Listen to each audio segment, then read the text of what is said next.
Hello, everyone, and welcome to the Playbook on WFAA Plus. I'm Joe Trahan, along with our Cowboys insider, Ed Werder. And Ed, it's a little bit of a different venue on the Playbook this first week. Road trip. Yeah, we got a chance to get out, and it's like not as virtual. Still, kinda, but not as. So normally, as you guys know who watch, we both hop on a Zoom call and we go at it. But because the week's different for the Cowboys with the Thursday night affair against the Lions, we just finished up our weekly hit that we have on WFAA TV. So we decided, let's not complicate things. And we let Arnold Payne work the show with us. AP. Whether we wanted to or not. And here's the best thing about AP. He got us chairs. AP went and grabbed chairs. If you could just get us a little food from this event over here, maybe a cocktail, I don't know. We were just talking about it. The food smells really good over there, as a matter of fact. That's that would be of great. Being out here during Christmas season. Yes, indeed. Well, listen, the Cowboys aren't just having parties for people who want to have them here at the Star. They're trying to keep this party going on the football field because they've won 3 straight games. Of course, they beat the Raiders, then the Eagles, then the Kansas City Chiefs, and they are a confident bunch coming in as they get ready to take on Dan Campbell and the Lions. And let's start with that point, Ed, because Dak Prescott said something I thought was really interesting. This is Dak Prescott, who is a season removed from 3 straight 12-5 campaigns, but he said he's as confident as ever headed into this portion of the schedule. Yeah, very interesting. Yeah, it's not unlike what he said after the game the other day. You know, they beat the Eagles and the Chiefs in consecutive games, and he was asked if that's the most significant 2 regular season victories back-to-back of his 10-year career as a starter, and he said it possibly was. And then today asked about this, taking this team into December football, what's his confidence level? And he said, again, it might be the highest he's ever had. He said they have the momentum, they have the confidence, but beyond that, he says, we've got the right guys in the locker room who understand where we are, who understand this is the most important time of the year, and they're showing that in their daily preparation. And in thinking about that, Joe, it occurred to me that maybe he's referencing, maybe he feels this way because there are so many more veterans on this football team than in previous years.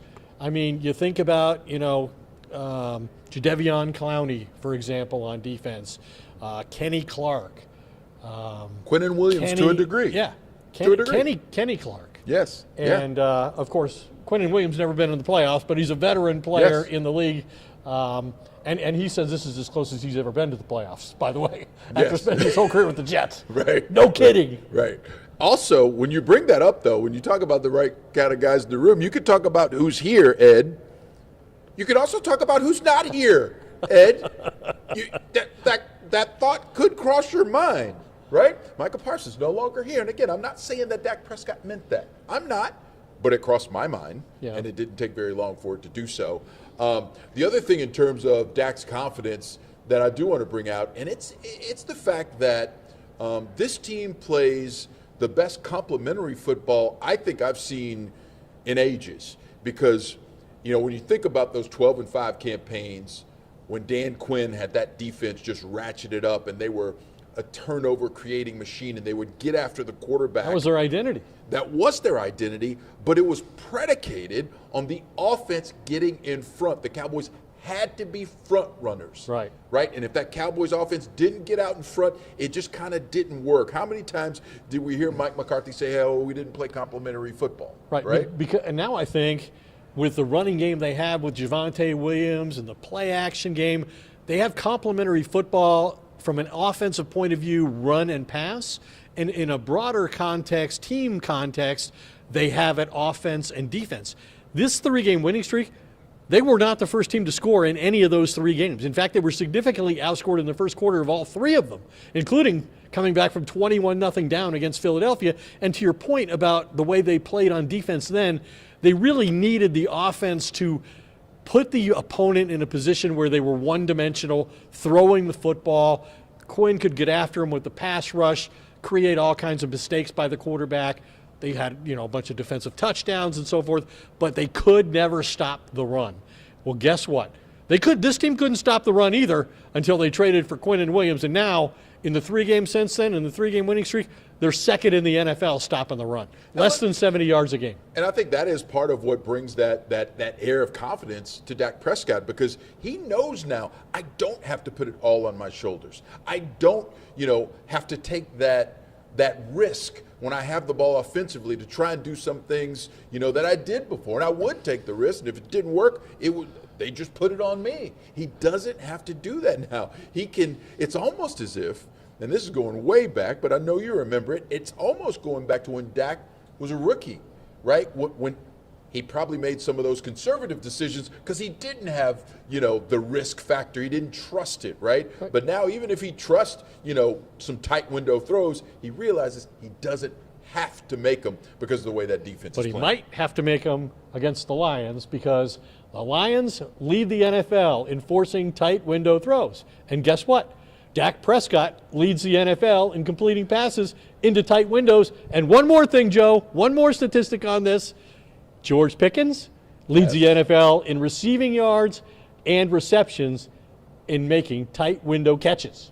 So you got tight window catches, because again, and I want to go down this path, because I think there's, especially for you football nerds like us, there's some really good stuff here, because it starts with the tight window throws. But when you think about man-to-man coverage, which the Lions absolutely love, this Cowboys team and Dak Prescott has shown time and time again, when you put pressure on him and you man up behind him, he will eat you alive. And George Pickens is only helping to that end this season. Yeah, he's got 14 catches for 20 or more yards in those circumstances. That's 5 more than anybody else in the entire NFL. And the Lions have played man at the second highest level in the NFL, 54%. Everybody wants Matt Eberflus to play it. Well, Calvin Shepard is playing that. Now, they just lost a corner today, so it'll be interesting to see how that may affect things. And Kelvin Shepard, is the defensive coordinator of the Lions, has expressed publicly his discontent with their pass rush, their inability to get pressure on the quarterback. He's talked about making personnel changes and schematic changes. So let's see what exactly the Cowboys face from an offensive point of view in this game. Yeah, at any rate, that's going to be a really cool matchup. And let's keep going down that road of what this Cowboys offense has done and some of those superlatives, because I do think we need to talk about, the way that this Cowboys offense just continues to force defenses into bad situations, and they end up getting all these defensive pass interferences called on them. More great stats from my stat man here, Ed. Hit us with those, Ed. No, seriously, I think it's really interesting. I think it is too. In their 3-game winning streak, Dak Prescott has completed 200 yards worth of passes to his wide receiver group in every one of those games. That's the longest streak in the NFL this year. And Dak Prescott talked today about the importance of expecting and responding to a physical approach by the Lions secondary. They play man press. He said at the top of our routes, he's talked to the receivers, top of your routes, getting off the line of scrimmage, you got to be physical, because the Lions are going to play that way. They're going to dare the officials to call defensive pass interference in this game. And so if you don't put up a fight, you're not going to get the call. Now, the interesting thing is, we know what an impact CeeDee Lamb makes when he catches the ball. Well, guess what else? He leads the NFL with 10 defensive pass interference penalties drawn this year, and George Pickens is tied for 4th with 5. As a team, the Cowboys have drawn 17 defensive pass interference calls. That's the most in the NFL. And Lamb said today, hey, I find it fun to play physical football. He said, sometimes the refs let you play, sometimes they don't. I know their DBs like to play hands-on. They run a lot of man. They want to be in your face. You know what? We know what's going on. It's just how you prepare for it. It's like getting ready for a boxing match. Which is great. We can't wait for that, right? Ding, ding, sound the bell. Let's get this thing on. But what you said, Ed, brings me to another point, and it's interesting to me, and I'm sure Cowboy fans, you've probably thought about this. What would the Cowboys' yardage total in terms of especially CeeDee Lamb and George Pickens be were it not for all those DPIs that they drew? I mean, they've combined for more than 1,800 yards together, but that number would be well over 2,000 were it not for all those DPIs, especially George Pickens. There is just something about his physicality when it's turned on the right way, and I don't think it was turned on the right way a lot in Pittsburgh, but credit to CeeDee Lamb and Dak Prescott together for finding the way to get him to play at his best, at his finest, and just put these defensive backs in awful positions time and time again. And I suspect that is what the Cowboys are going to want to do against the Lions. And I think, Ed, they need to get it done early to try and fight back against what will be a loud, boisterous, desperate Lions crowd. Yeah, the Lions are in virtually the same situation. The Cowboys are, you could argue they're even in a worse position because they're third in their division. They have almost no hope of winning their division. I would argue, and did in my column, that the Cowboys' best path, the simplest path for the Cowboys to the playoffs is to win the division. You know, when the Eagles came here for the game that they lost, when they were up 21-0, against the Cowboys. They came here, Joe, and they had the biggest divisional lead in the entire NFL at 4.5 games. There were already talks about they could clinch Week 13. Well, guess what? It's Week 13, and not only have they not clinched, their leads dwindled to a game and a half. The Cowboys have won 3 straight. The Eagles have lost 2 straight, and we're all thinking about 2023 when the Eagles started 10-1 and lost 5 of their last 6. And unbelievably, the Cowboys took advantage of that unexpected opportunity. We're not going to talk about what either one of those teams did in the postseason. Neither one of them is proud of that. No. But the Cowboys did win the division unexpectedly. And if the Eagles can't get right, and they've had problems on the offensive side of the ball all year long. Like, A.J. Brown was calling it an S show long ago. Yes. And it hasn't gotten any better. And on top of that, look what the Cowboys did to them, their defense, and look what the Bears ran for almost 300 yards against an impenetrable defense through the middle. So I'd say the Eagles are in a tailspin, and they need to turn it around quick because let's say the Cowboys win this game in Detroit. All of a sudden, the Eagles are taking the field on Monday Night Football against the Chargers, knowing that if they don't win, their lead is down to a half game. And it sure sounds like Herbert is going to try and play that game. Right, he's got the fracture in the left hand, but it certainly sounds like, and all of the rhetoric coming out of Chargers camp is that he is going to make a go of it. And listen, that's good news for Cowboys on Monday night, but then in a couple of weeks when they have to face him, I don't know how good that news is. But listen, let's just one if you game have at to a face time. them, you at least want the Eagles to have to face them. That's exactly right. And listen, think about that though, Ed. You make a great point. I mean, their lead could dwindle from 4.5 games to a half game in 3 weeks. In 3 weeks, in what seems like, an absolute just blink of an eye. And the other thing about that Eagles team, Ed, is, listen, when you have some of the issues that they've had, when one of your receivers comes out and calls it an S show, like you said, when you keep winning, it's okay. But when you start to lose, and then you know that those feelings exist, they are really going to have to fight hard for that thing to not completely crater. And it's been directed primarily at the quarterback. Even though Jalen Hurts is a Super Bowl MVP, he's not been a great passer. And for whatever reason, and I can't understand this at all unless this has been done at his request, they have taken him out of the running game in terms of designed rushes. And that's where they're most dangerous, is when they have him and a 2,000-yard rusher in Saquon Barkley, right? But they've not scored. I think they're scoring 15.5 points a game over the last 6 games. So this is a long-standing problem. Everybody's blaming Hurts. Everybody's blaming the offensive coordinator, Kevin Patullo, who's in that role for the first time. He's replaced Kellen Moore, who took the job, obviously, to be a head coach in New Orleans. And so Nick Sirianni's getting a lot of criticism. And after the game the other day, he went to the microphone, and the first thing he did was defend his offensive coordinator and say he's not making a change. He's not the problem. Well, when the head coach says the coaches aren't the problem, then he's saying the players are the problem. And then the problem only grows. And that's exactly what Cowboy fans want. All right, so let's get back to Cowboys-Lions. Of course, it's Thursday night on Amazon Prime. And let's talk about that Cowboys defense, because they might get a little bit of a break in this one. Lions receiver Amon-Ra St. Brown did not practice today. He may not be able to play. Tight end Sam Laporta is already out for the season. But there is still plenty of firepower that the Cowboys defense will have to worry about. And I think it all starts with the mercurial running back, Jahmyr Gibbs. Yeah, Jahmyr Gibbs is, a guy that with David Montgomery forms the most dangerous running back tandem, I think, in all of football. You got the speed and the versatility of Gibbs and the punishing running style of Montgomery. The Lions have rushed for over 200 yards 3 times this year. That's the highest number in the league, matched only by the Bears. And so the good thing, the positive thing for Dallas from that point of view is they've played better against the run. In fact, they've been an elite run defense since they traded for Quinnen Williams from the Jets, and they're playing that 5-man line with 3 defensive tackles, Kenny Clark, Quinnen Williams, and Osa Odigizua, and they've had phenomenal success. They've allowed, I think they're second in the NFL in run defense the last 3 weeks. They've allowed just under 70 yards rushing per game, and even more important maybe, and maybe a big part of that because they're winning on first and second down now, is their third down defense is gone from being 32nd dead last in the NFL to being a top 10 in that regard. And like the thing, when you talk to people around the league about Jared Goff, and he was obviously a draft class member with Dak Prescott in 2016, the thing they say his weakness is you have to make him a drop back passer. He cannot be running the play action game with those running backs. We know how much Dak Prescott likes it, how expert he is at it.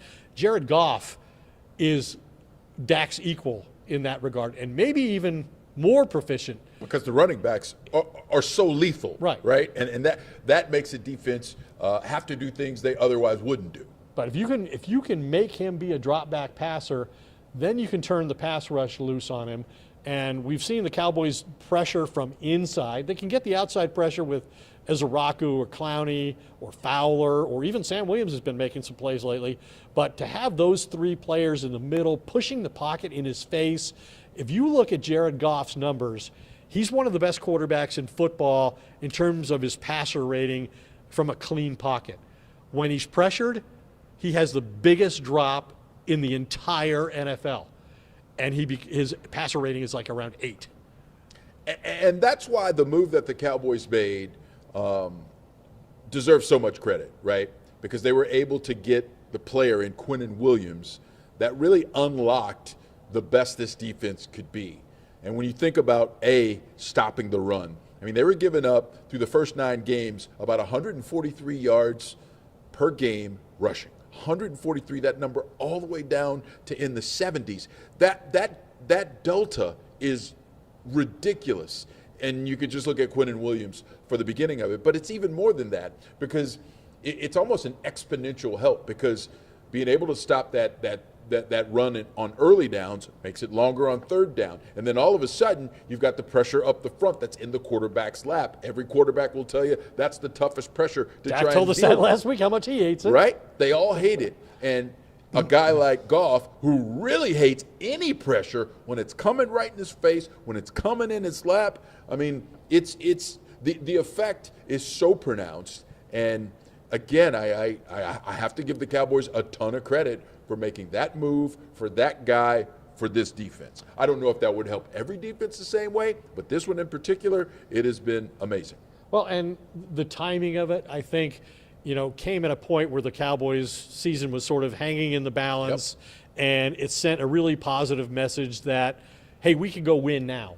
And we're going to have this player beyond this year, but we can go be competitive defensively right now. And they sent just the opposite message before they played the Eagles in week 1, trading Micah Parsons, by far their best defensive player, a week before the regular season started. That sent the message of, hey, we're more interested, not in this season, but in future seasons. We want those 2 first-round drafts. But, yeah, we got Kenny Clark. But this is an unconventional approach that the Cowboys have. I said this before, but I think it merits mentioning again. In terms of team building. The Cowboys are the only team in the NFL with 3 defensive tackles making $20 million a year. The only other team that even has 2 is the New England Patriots, and one of those guys is on IR. So the Cowboys are the only ones playing with 3 defensive tackles. But it's worked great because, Williams has acclimated himself fabulously. He's very popular in the locker room. He's a very quiet, understated sort of, but he's helped these guys create favorable one-on-one matchups. When Osa was struggling earlier in the year, I reached out to one of the former defensive coaches last year and said, what do you think's wrong with him? He says, he was a good player, but a lot of his opportunities came from having Micah Parsons being commanding so much. And now the same thing's happening, and you can see how it's benefiting so many guys on that defensive front. And again, I'm going to go back to the front office, because here's the overall kind of 20,000-foot view of this thing. when you think about it in baseball terms, there are a lot of people who could have termed the Cowboys as, listen, they can't be buyers, right? They don't have to be sellers, but they can't be buyers. Not with that team. That team's not going anywhere. But they made the move anyway, right? It was the move that you and I talked about, getting a person who could come in, getting a player who could come in, make an immediate impact, and also be a future foundational piece. They found it. They found him. And again, they deserve credit for taking the risk that is involved with making a move like that. And I just hope Jerry understands that, listen, I don't need you to be, the wildcatter that you used to be, but you also can't go 180 degrees the other way and never take big-time risks, right, like it felt like they hadn't in a relatively long period. They didn't use, free agency to build their team in the way, and they haven't in a long time, that the Eagles did during the Super Bowl year. But they obviously made a great trade for George Pickens. Kenny Clark's been a good player for them on defense. He plays an enormous number of snaps. He starts every game.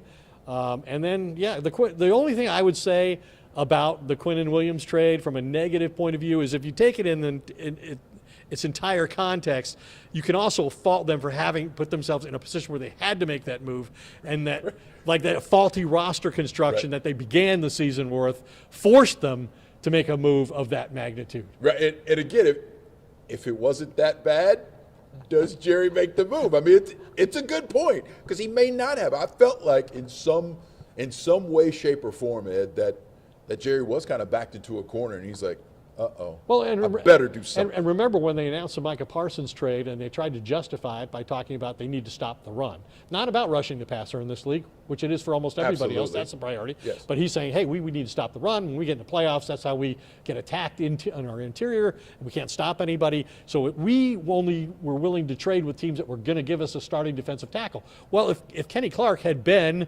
Quinnen Williams, they wouldn't have had to make the second trade. They could have kept the first-round pick. But you're right. Overall, I agree. I see the logic in Jerry's thinking here, and it does make some sense now, and they are indisputably playing a much better defense, and they have a chance to make the playoffs. It's too bad they didn't make the trade 2 weeks earlier. Here's the good thing about the playbook, right? Because we have a little bit longer format, so we can talk through some of this stuff. Because you brought up the fact that I was wondering about, because Jerry, of course, has come out and said, listen, we tried to get Quinnen Williams from the Jets in training camp when we knew that we were going to trade Micah. And you buying that, Ed? He has said that repeatedly.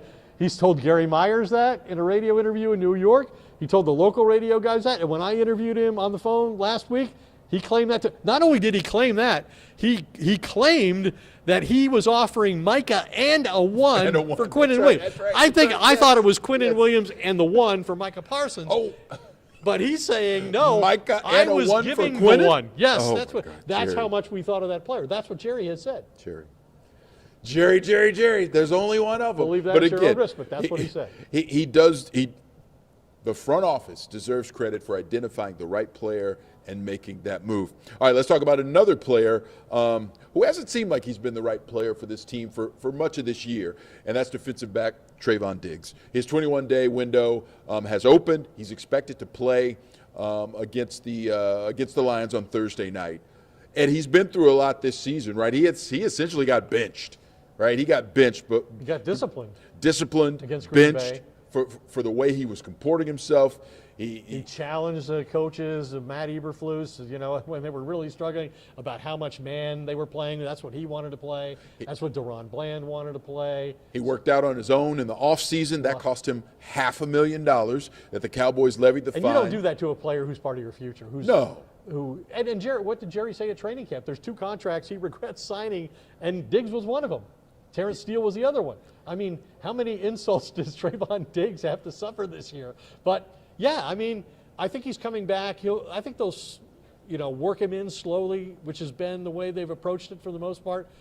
I've been told that he'll play a situational role, nickel passing situations, third downs, 2-minute situations.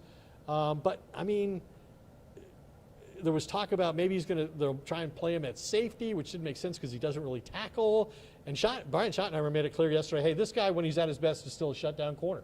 He's an incredible player. He said, I've sat down and I've talked to him, and we've gone through it in depth. what we're trying to do and why things are the way they are.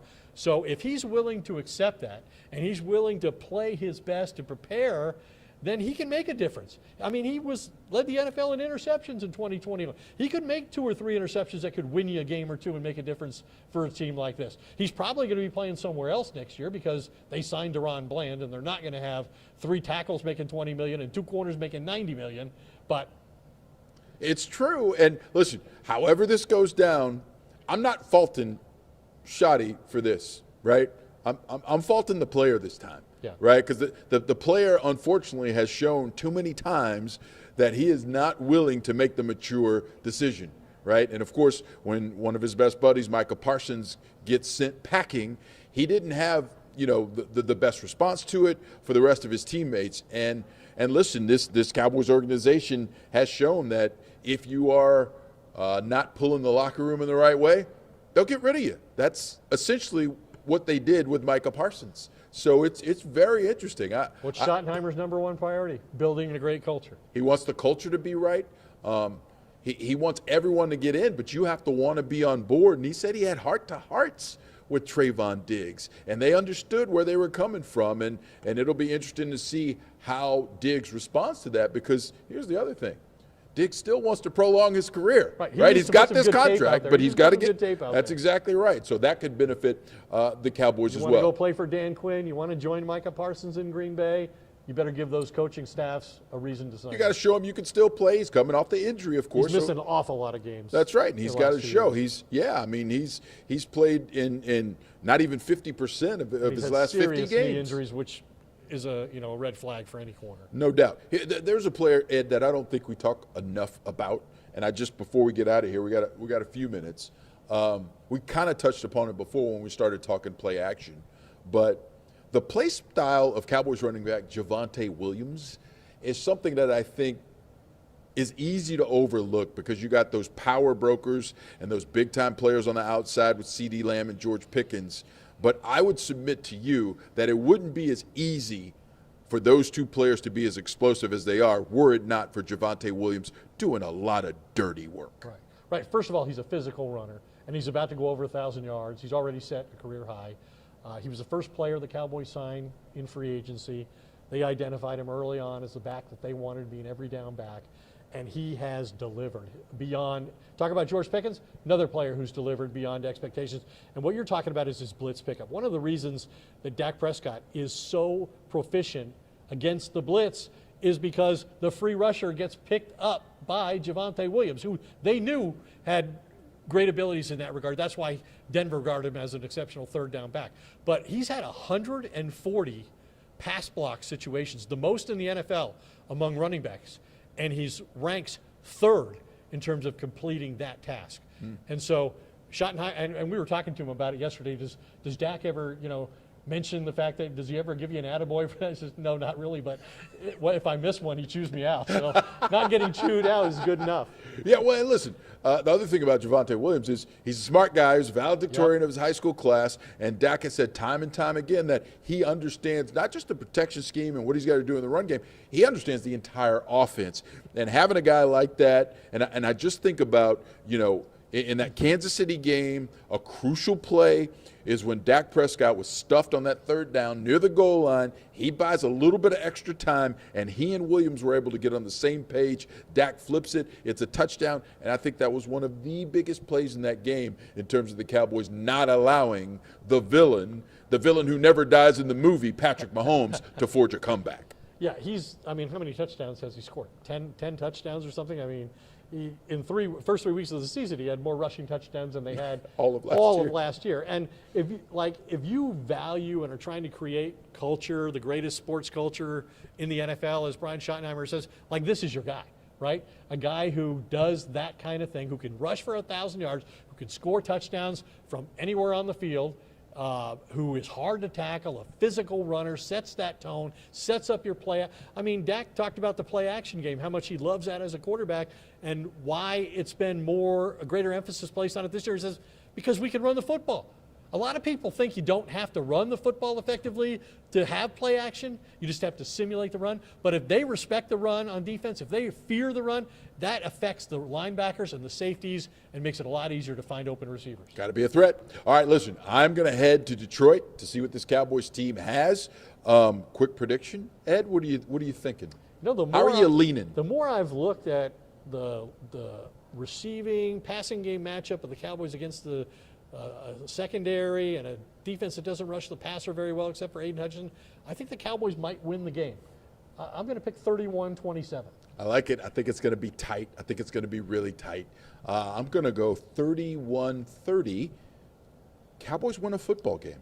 Is Dan Campbell finally get a touchdown pass to Dan Skipper or not? I don't think that's coming up. They're struggling too much. They can't have all that fun like they can't did even convert on fourth down. in that 47-9 beatdown. We will not see linemen, spread out wide trying to catch passes in this one. All right, it is the fastest 30 minutes in all of the NFL coverage that you see. Great stuff, Ed Werder, as always. Great insight. I'm Joe Trahan. That, my friends, is the Playbook. We'll see you back here Monday night next week at 7 o'clock.